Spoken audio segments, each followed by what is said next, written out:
త్వరలో టీడీపీ యువ నాయకుడు నారా లోకేష్ శంకరావం కార్యక్రమం ప్రారంభిస్తున్నట్లు టీడీపీ రాష్ట్ర ఉపాధ్యక్షులు జ్యోతుల నెహ్రూ తెలిపారు.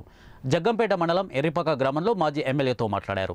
యువగలంలో సుమారు 120 నియోజకవర్గాలను పూర్తి స్థాయిలో ప్రజలను లోకేష్ బాబు కలుసుకోవడంతో వారందరినీ కలుసుకునేందుకు శంకరావం కార్యక్రమం మొదలుపెట్టడం జరుగుతోందని అన్నారు.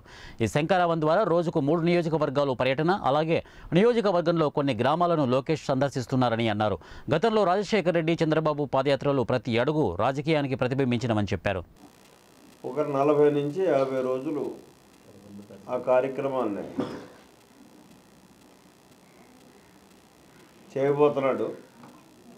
ప్రత్యేకంగా ఇది ఏంటంటే తన పాదయాత్రలో మొట్టమొదటైతే పాదయాత్ర అన్నదాన్ని సంపూర్ణంగా ప్రతి నియోజకవర్గం చెయ్యాలి,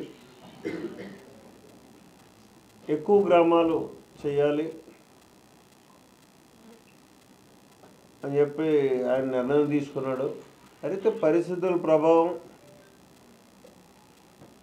దుష్ట పాలన ఏదైతే ఈ రాష్ట్రంలో జరుగుతుందో, అసలు ప్రజాస్వామ్యానికి విలువ లేకుండా ఇబ్బందులు పెట్టినటువంటి పరిస్థితుల్లో అనుకున్న దాన్ని పూర్తి స్థాయిలో అందరినీ కలవలేనటువంటి పరిస్థితి ఏర్పడింది.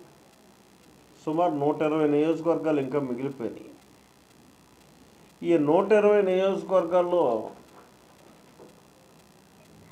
ఈ శంకరావం అనేటటువంటి కార్యక్రమాన్ని చేయాలి అని చెప్పి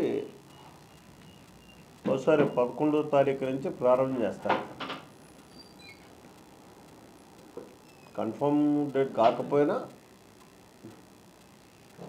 ప్రారంభిస్తారు. ఈ శంకరావం యొక్క విధానం ఏ రకంగా ఉంటుందంటే ఎక్కువ క్యాడర్తో మమేకం అవుతుంది. అలాగే రోజుకి 3 నియోజకవర్గాలు పర్యటిస్తారు.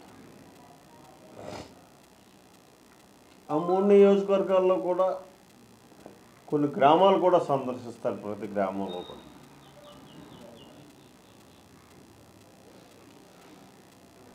సందర్శించడమే కాకుండా అతను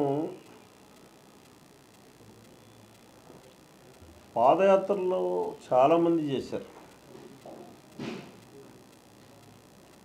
రాజశేఖర రెడ్డి గారు చేశారు, మన ప్రాంతంలో అయితే చంద్రబాబు నాయుడు గారు చేశారు.